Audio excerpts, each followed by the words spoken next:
Hello and welcome back to the dinner table. Before we get started, I want to say this episode is dedicated to our Pop, who sadly passed away over the weekend. So we are here because we want to do this episode for Pop and talk about him a little bit and talk about sports because that's what he would love. So how are you guys doing? Good, good. Obviously, sad week. How old exactly? I know he's into his 90s, 93. 93, and lived a long life. Fanatic sports fan, obviously, and yeah, something we would do with him often is, I think maybe just most of the time, is talk sports. So Yeah. we figured our normal weekly podcast here and talking about him and talking about sports was fit right in, and we loved our pop-up dearly, and heading to Pittsburgh this week for the funeral, heading out tomorrow morning. So it's bittersweet because we get to see a lot of people that we love and a lot of family and friends, but obviously pop-up passed away and it's sad. So yeah. He is was one of those guys that are just so funny, like he had like the one-liners that you're like, oh my gosh, like first of all, did he just say that? Because he has no filter. And second of all, like he just cracks you up. And to the very last moment that he was alive, the only person you remembered was Frank Sinatra. So I think that's And mom a little bit. yes, and mom, of course, a little bit. He would look at pictures of us and say like that those are good people, and I remember talking about that in the podcast before. But yeah, towards his end of his days, he had suffered through memory loss, dementia, and Alzheimer's. So that was really sad to go through. And I think at 93 years old, you're kind of like, okay, like he gets to be reunited with dad and his wife who passed away a long time ago, and so I'm almost more at peace for him than when I was in Pittsburgh a couple weeks ago. Mm-hmm.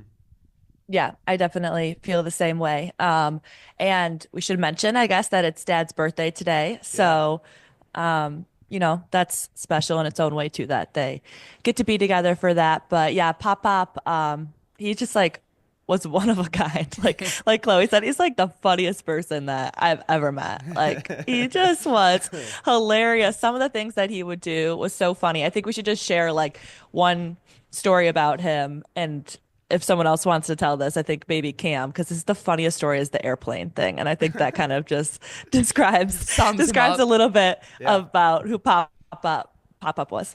Yeah. So I think this is about the time I was in eighth grade. I had a basketball tournament in Wisconsin, and our family was going on spring break.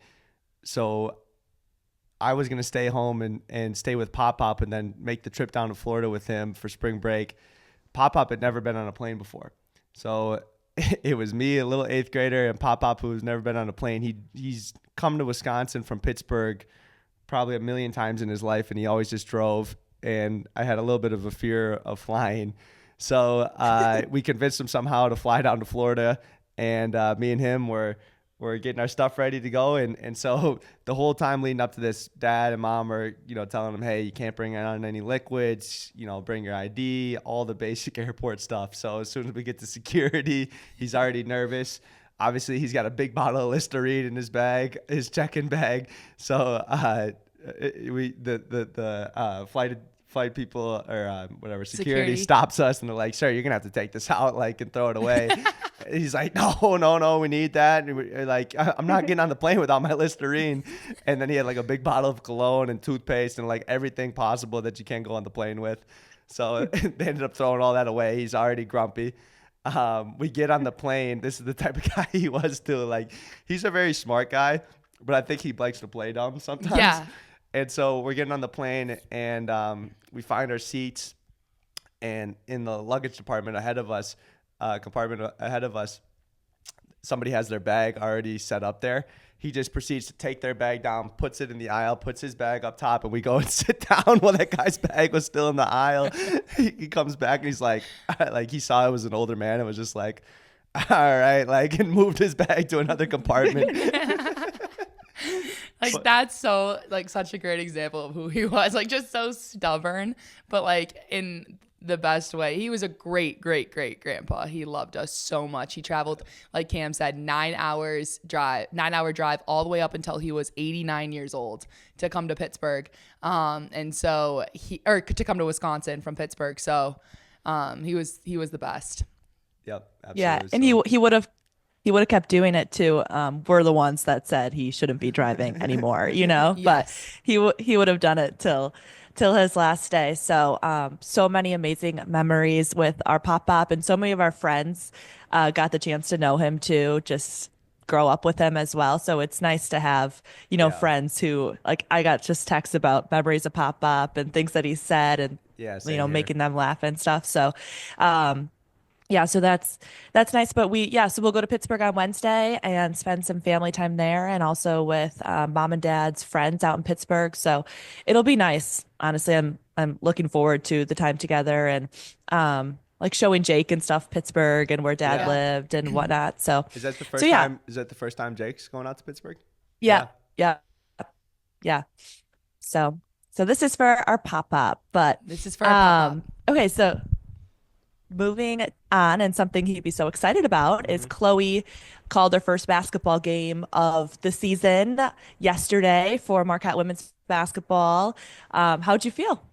So it was good to get like my it under my belt. Honestly, I was a little nervous heading into it because last season I did 6 games, and it was when I came home from overseas. So I had January to March to kind of get my first games going. But then now it's been an entire summer, so you're kind of like, oh my gosh, I need like one game before I have a big time opponent or something like that. So Marquette ended up playing Springfield yesterday, and it was their Division II team. So what was interesting about it is that Illinois Springfield, it did not count for them. It was an exhibition game for them, but for Marquette, it did count, which I find interesting because it seems a little backwards to me. It seems like the Division I team should not count the Division II team. The Division II team, if they beat a Division I team, should probably count it. So I don't know. It just kind of was a interesting game, but very much an exhibition, and then it helped me because being an exhibition, I got to practice it. Something crazy that happened in the beginning, the first quarter.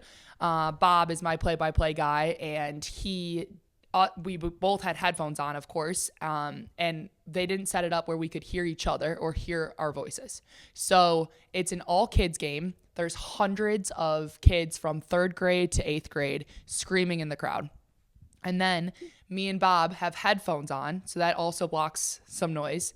And you're supposed to be able to hear your partner. You're supposed to be able to hear your voice to see how you're sounding on the mic. And we couldn't hear any the entire first quarter. And this is my first game. So I'm like, oh my gosh, like I don't even know what I sound like. I don't know what's going on. So Bob and I was this close to Bob trying to hear his voice in my ear. We're both like this. Like people were probably like, oh my God, like what are they doing? Like they like, are they reporting on the game or no? Like we were so close to each other trying to hear each other's voice for the first quarter. So if anyone listened to that game on Flow Sports, I cannot even imagine, like, I don't know what we sounded like the first quarter, but we figured it out. People are probably talking shit like how we would talk shit about all the Flow Hoops I know. announcers in the past. I know. Like, what are they talking? And we're being so negative towards Yeah. them. And in the We beginning, would be like they're screaming at each other. Like, yeah. And in the beginning, like I mentioned something about the 2 best players on Marquette. And then like 4 minutes later, Bob says that. And I was like, wait, he obviously did not hear me because as I was saying it, he's pointing to the producers like, get what the heck is going on here? And pointed to them and like trying to tell them when we're not like hearing each other. So I was like, oh God, a little bit of a mess, but thank goodness it was my first game and just to get it over with, you know? Sometimes you gotta learn on the fly too a little bit. That's a good practice run for you. Yeah. And I Yeah. mean, even just to recap it just a second, Marquette ended up winning by a ton. And it was a good confidence game for them. They were 0-2 heading into this game. So they just needed everyone to get out there, play a little bit, have that chemistry grow. Get some confidence. And Skylar Forbes had a great game, finished, I believe, with 18 and a ton of just in the paint, tough finishes for her. So I love to see that from Skylar and looking forward to their next game. It's against IU Indy, which is on Sunday that I'll also be calling. It's at home. And Former IUPUI, right? Former IUPUI. I didn't. Ooey pooey. Ooey pooey. So they've always been a very hard-nosed, fundamental screen set team. So You know we'll the see. history of Ooey pooey women's basketball? Yes, because You guys played them? the Ooey Pooey head coach before is now the Butler head coach. Oh. So they run a very similar offense to Butler. There you go. So, I yeah. thought you were just BSing for a second. There. Yeah, but now that they have a new head coach, it's been a little different. I think Marquette played Uwe Pui, yes, last year at their place. So it's a home and away. So I can't take it seriously when you guys are referring to it as ooey booey. I've never heard that. It's funny. IUPUI. Yeah, but I was gonna say, Chloe, like the amount of mistakes I made at lacrosse, that's exactly what you need. You need those moments to know like you can do it if the headphones don't work or if like the director clicks the wrong button. Like so that's just a learning process. So I'm actually glad that you Me had that too. yesterday. Me too. I couldn't believe it when we were telling the producers, we're like, wait, like this and like whatever. And they're like, we don't, yeah, that's the production for today's game. You know, like it's a lower production. We have one camera. That's the production. We're like, wait, but we can't. I was like, I don't even know how to talk right now. And so we got through it. It's so funny.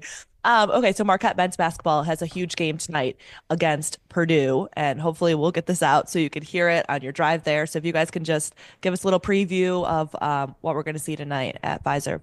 Absolutely. Purdue coming in town. They're the number 6 team in the country, coming to play against Marquette, who just beat Maryland on the road. Both teams are undefeated. 4-0. Both teams are 4-0. Purdue just played Alabama in their last game and beat them 87-78. Alabama, number 2 ranked team in the country. So obviously this is going to be quite the matchup and quite the test for Marquette.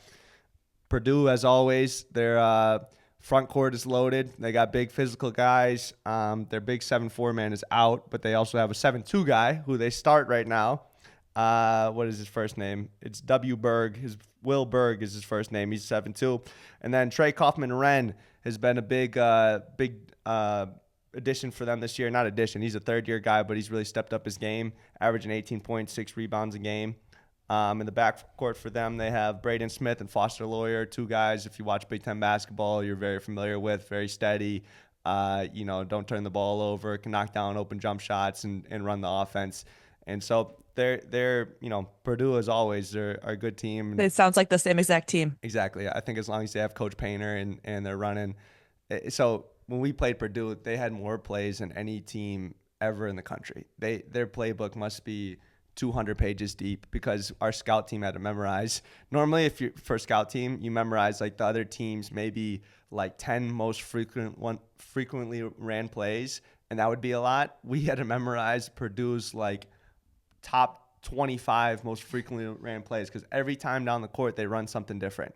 I don't even know how those guys remember all the plays they have, but it's like tough physical screening sets, and most of the time it leads to getting the ball inside to Edie or getting the ball inside to Isaac Haas or getting the ball inside to Will Berg or whoever they're going to throw it into, Trey Kaufman-Wren tonight. So it'll be a good, tough challenge for Marquette. And this is a game, too, for Marquette now where, I think a lot of people would say the mismatch for this MU team and MU teams over the last couple of years is they haven't been able to guard and be physical inside against guys who are 7 foot and above or 6'10" and above. So obviously for Ben Gold and for Caden Hamilton tonight, this is going to be a big test, and everybody's got to be able to keep these guys off the boards. Mm-hmm, exactly. And just to add on to it, I think the most exciting matchup for tonight is Cam Jones versus Braden Smith. Cam Jones was Big East Player of the Week this week. He had a phenomenal game against Maryland, 28 points. And then Braden Smith, he's averaging 15 points per game, 6 rebounds, and 9.5 assists. He's 4th in the country in assist as their point guard. So he's their main guy, and he can get the ball to who you said, Fletcher, hit a 3 or inside to the post, and then he also can score. He's very similar in a way to how Tyler Kolek was in the ability to score and also assist. So Cam Jones is now taking on the point guard role for Marquette. So it's going to be interesting to see those two battle against each other tonight.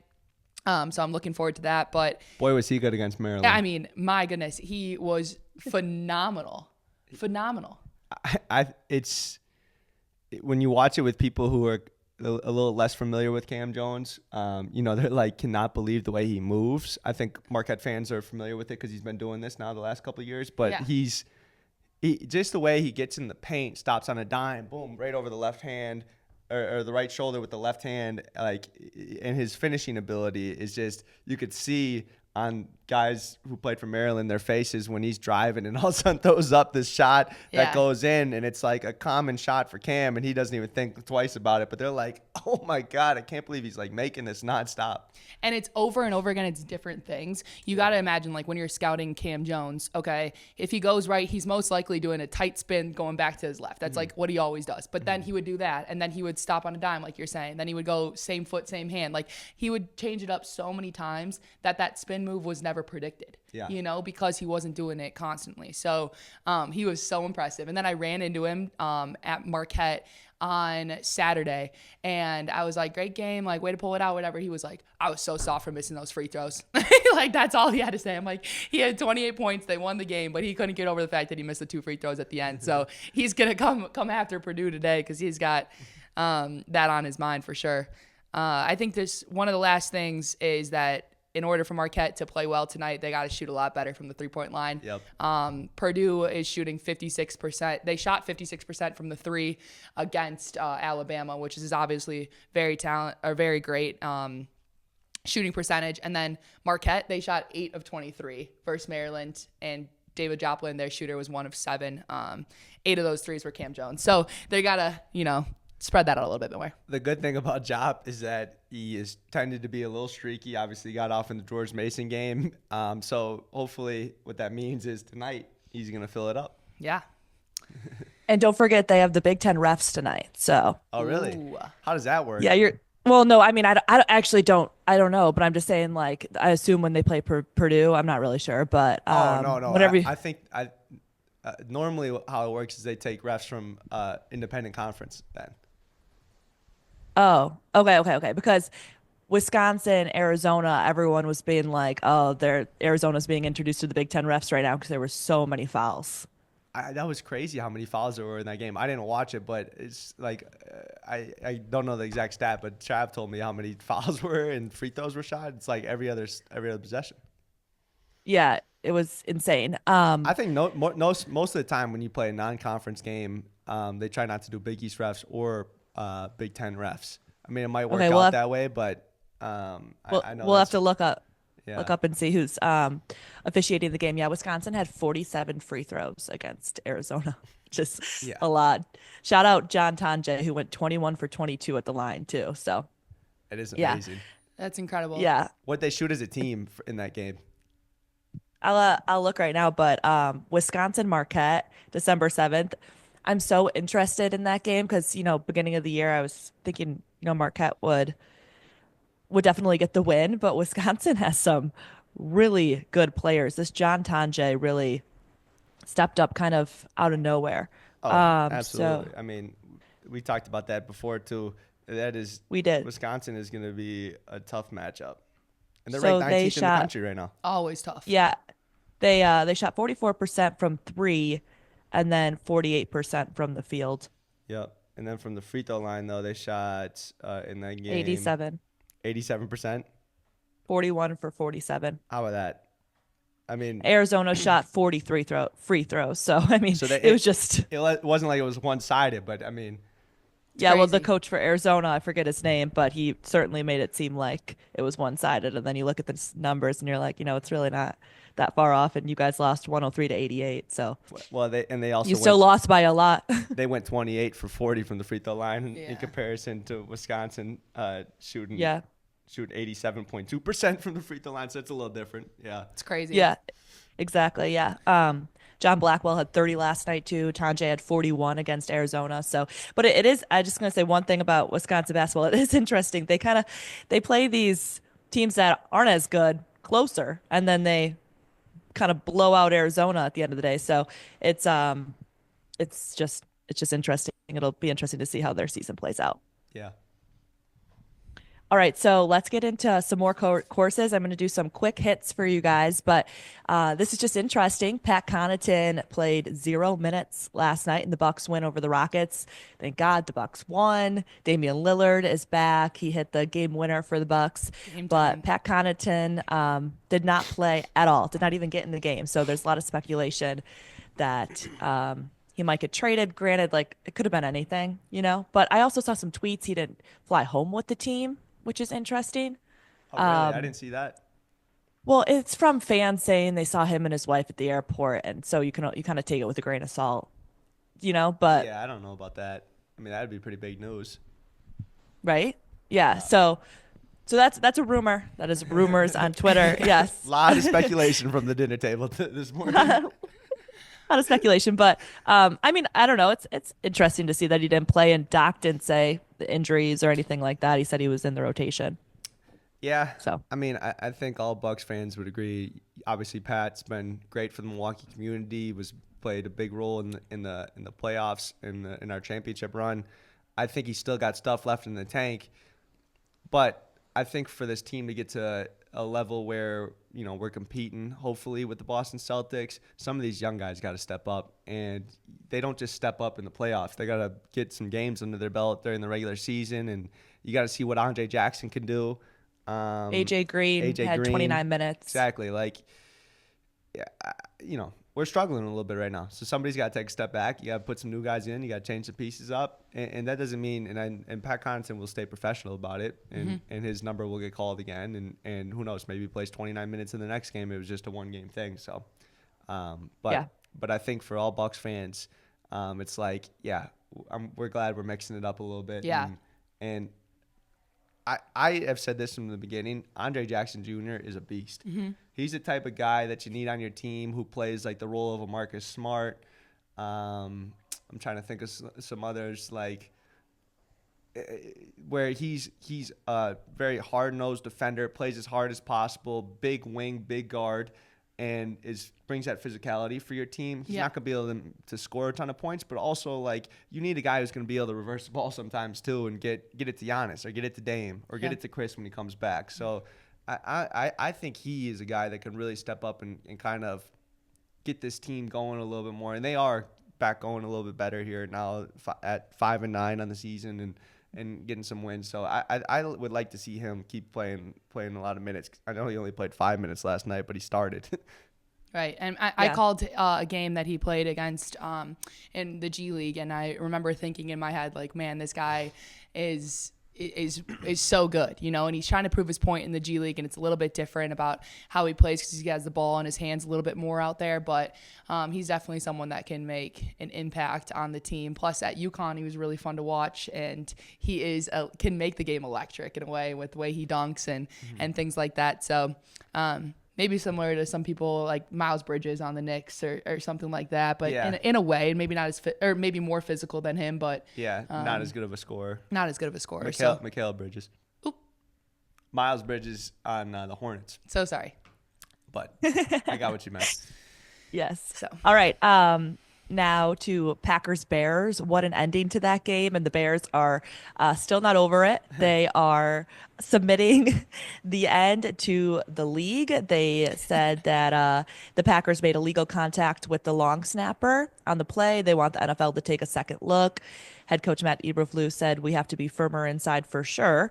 And again, we'll turn the play in because obviously they were on our long snapper. So we'll turn it in and see what the league says from there. But again, we've just got to be firmer in the execution." I don't know if you guys have watched it over again, but I don't know if you have any thoughts on that. I listened to the Pat McAfee breakdown, of course. Did you listen to that? Okay.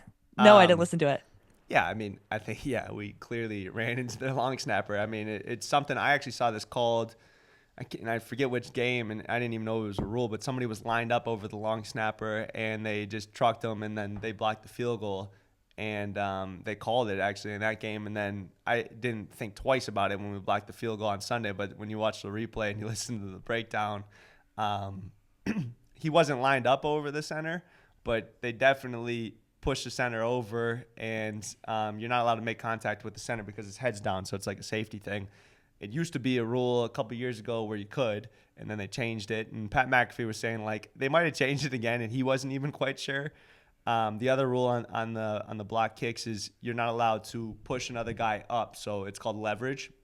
So a lot of times, like what they would do in the past is they'd put a guy right behind the two defensive linemen, and he'd basically be just pushing their butt up and trying to give them leverage to get a little higher to block the kick. I think there was a little bit of that going on too. But honestly, it's like one of those rules that they let some stuff go in those when they're trying to block the kick. and especially at the end of the game. And so right now the Bears are crying over sour grapes because they're not going to be able to get that win back regardless. So it's like you send it in for what reason? So that was my question. So what happens? You send it in. Let's say that they say this happened. Does it not count as a win? Does it No, reset? it's still going to count as a win. No, it's a moral victory. They're just like, well, we should have won that one. Exactly. That's so weird. Yeah, teams do it, and I mean, I almost, to me as a coach, I'd be like, who cares now? I mean, Who cares whatever. now? They're gonna see it regardless.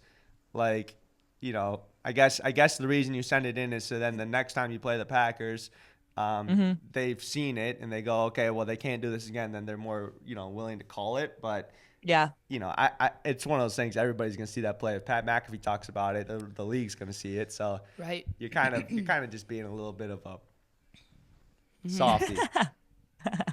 No, I got it. Also, the Bears, I mean, it was interesting. I think they ran their last play with like 35 seconds left, let it run down. They kick a 46-yard field goal. So a lot of talk about that too. They could have gotten a little bit closer to prevent something like that maybe from happening. People have been saying that, and to me, I'm almost on Eberflus's side. Like, Big Bears fan today.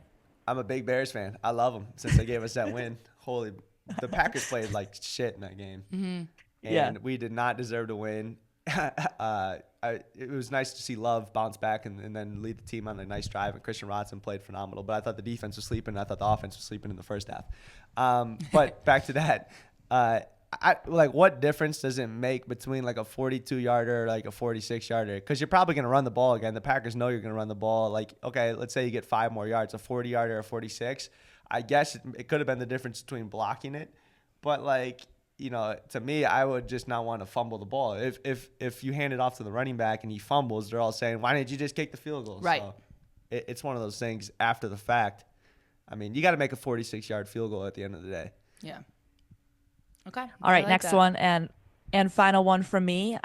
This is the big news of the week, especially in my world, is Wisconsin fired offensive coordinator Phil Longo on Sunday, one day after the Badgers lost to Oregon, which was a great game. They lost by 3 points. Their offense was bad.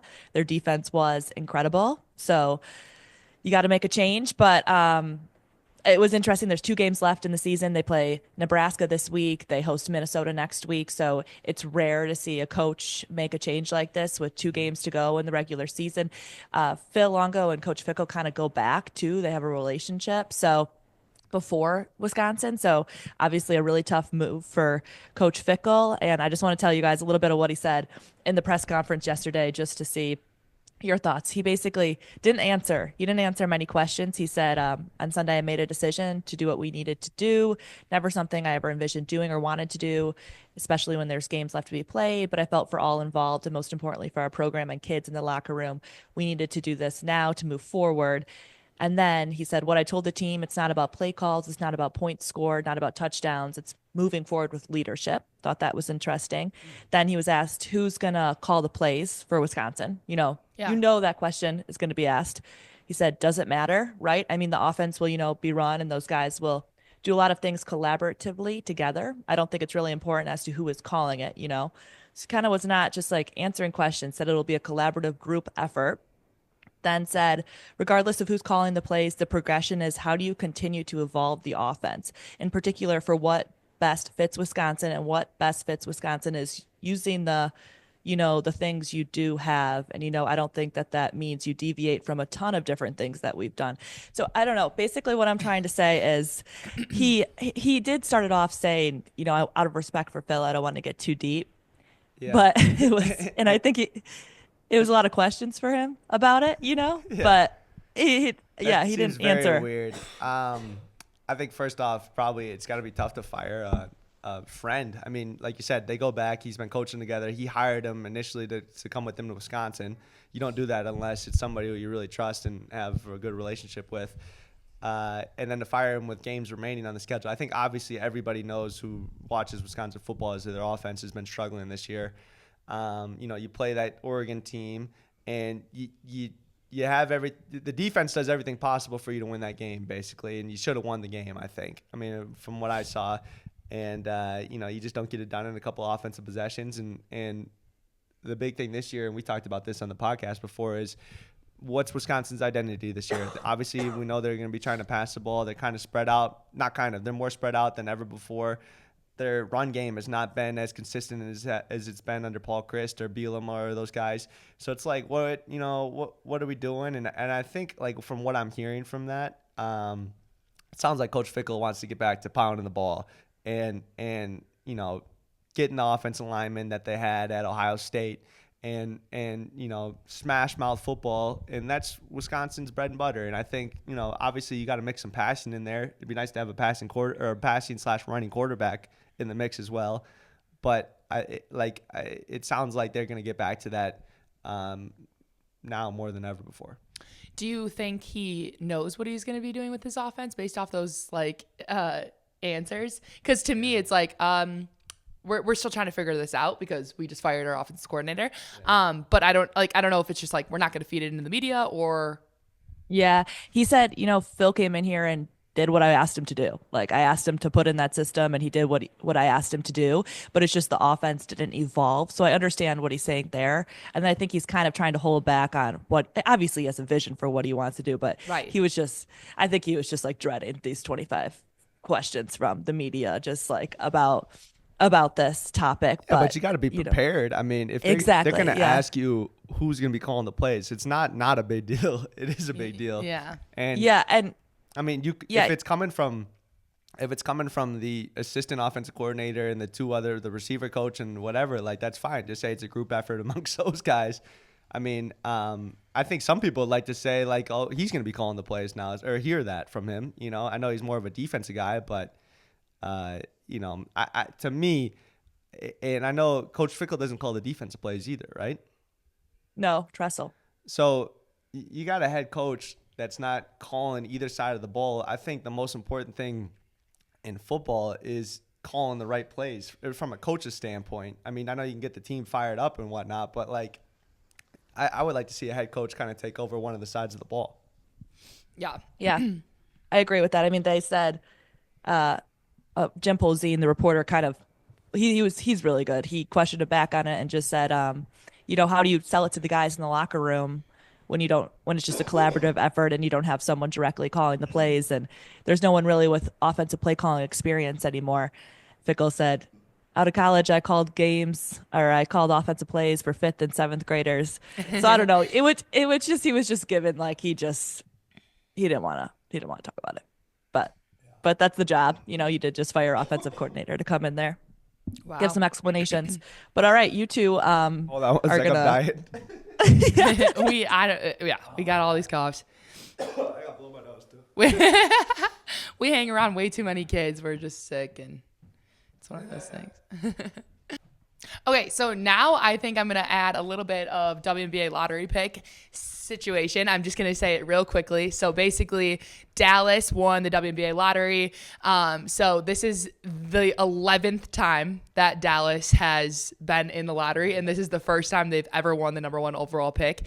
So it's a really big deal because essentially, probably and most likely, the number 1 pick is going to be Paige Bueckers. So most WNBA players are so thrilled, and Dallas Wings are so thrilled. Their best player, Arike Ogunbowale, she tweeted, "I just fell to my knees. Thank you, Lord." And so I think that is the coolest thing ever that Arike is like, I get to play with Paige Bueckers. So I'm really excited to looking forward to that team. That team needed a second guard that was going to be able to score like Paige can. So I'm excited and looking forward to that. They are also obviously thrilled. And then Los Angeles Sparks got the 2nd pick. So they got 2 really good rookies this year, and then whoever goes for that 2nd overall pick. So I just wanted to add that because I felt like that was an exciting moment for this last week in going. Who's going to be the 2nd overall pick? So it's kind of, I don't know. It's going to be interesting to see. Obviously, Juju wouldn't leave college, would she? No, you have to be 22 to enter the WNBA draft. You have to be turning 22, so it's a little bit different than men's college basketball. But Juju and Hannah Hidalgo are the next best players in college basketball. Olivia Miles as well. They're all too young. So when you look at Paige Bueckers and then the year below her, because she's a 5th year, it's kind of interesting. And I'm looking probably at someone from South Carolina. I got to look at their who's a senior in their team, but. God, I got to think real quick about this. But it's pretty unanimous, obviously, that Paige is going to be number one. Yeah, pretty unanimous with that selection. And it's interesting because it would have been Paige and Caitlin Clark last year, so it would have been a little different with that. But then Paige got injured, so she had to take this next year. So who's on the pre-draft? It says, obviously Paige to Dallas, Kiki. Oh, from Kiki USC. Rice, duh, UCLA. Played against her. Yeah, Kiki Rice. Yeah. No, it says Kiki Ariafa. Oh, yeah. She was a transfer from Stanford. Sorry, I didn't know if you're talking about Kiki Rice or Kiki Iriafen, I think is how you pronounce her name. She's a transfer from Stanford, now plays for USC. Big time post player, plays very similar to the WNBA game. So, yeah, that'd be a great second round pick. And Los Angeles, second overall pick. So, Olivia Miles, number 3. yeah. She got injured, though, so I didn't know if she was going to take another year. Last year. All right, let's wrap it up with Cam's locks. I'm surprised that was your best thing you saw on social media this week. I thought we had one more other thing that we saw on social media that we loved. No, that was not my best thing. That's my WNBA lottery that I was going to add on to my course. The best thing I saw on social media was the funniest thing I've ever seen in my life. And we will put it on here, of course. But Carly Marotta she was on the sidelines for the football, recapping Wisconsin's game versus Oregon, and she wore a red big coat and a white fluffy scarf, and we all had no idea. We were sitting at the dinner table, and I got a text that said, Christmas spirit with an exclamation mark, and it's a picture of Carly as she looks exactly like Mrs. Claus. We were like, there's no way, Carly. She had no idea. Carly had no idea. So we were like, okay. It's so good. We go on to Twitter. We check the comments. The comments are like, Mrs. Claus, ? Like, where's Santa? All this stuff. I could not believe this outfit that Just you wore. roasting Carly. Just roasting her. All random accounts, too. Oh, my God. I Anything know. you want to say it for yourself? No, it's a bummer. I posted the story and like my story got like 45 likes, and then I posted this and just said getting roasted for looking like Mrs. Claus, so we'll be deleting soon. 600. I did not realize it got that many likes. Yeah, sure did. You should see the comments. Like one of the these comments are whack. Ho ho ho. This one guy said, "Oh my God." He said, could have sworn this was a Christmas suit. Like, oh, he said, not going to lie, was scrolling and I thought it was a Christmas suit. So yeah, definitely getting roasted. I mean, I will be throwing the scarf away. I just think that's the only thing I have to say. Yeah, the funniest part about it is that you had no idea, and then we just checked it and it was like, wait, what is going on? So, all right. Cam's locks. I am currently sitting at 8-8 overall. Went 3-2 on the weekend. A couple of my picks were Jake Paul defeating Mike Tyson. Did you guys watch that? No, didn't watch, but I wanted to hear from you. Netflix was down. It was down. I watched it. Yeah. I mean, boring fight. It was kind of, honestly, what I thought was going to happen was Jake Paul was just that much younger and stronger and in better shape than Mike Tyson. Mike Tyson came out in the first round and had a little bit of movement. Besides that, he was like, I think he got the jelly legs. You know, when that happens, when you're just like, he's got the jelly legs, couldn't move, could barely stand up. And I think Jake Paul honestly took it easy on him for 8 rounds, and it was a pretty boring fight. But, like, I'm not disappointed in it. Mm-hmm. Obviously, we got it for free. You're watching it on Netflix. Netflix I was disappointed with. But there's, like, all these people out there like, oh, you know, blah, blah, blah. Like, I can't believe we watched that fight and stuff. I'm like, it's the entertainment factor. And Jake Paul it's fun to talk about.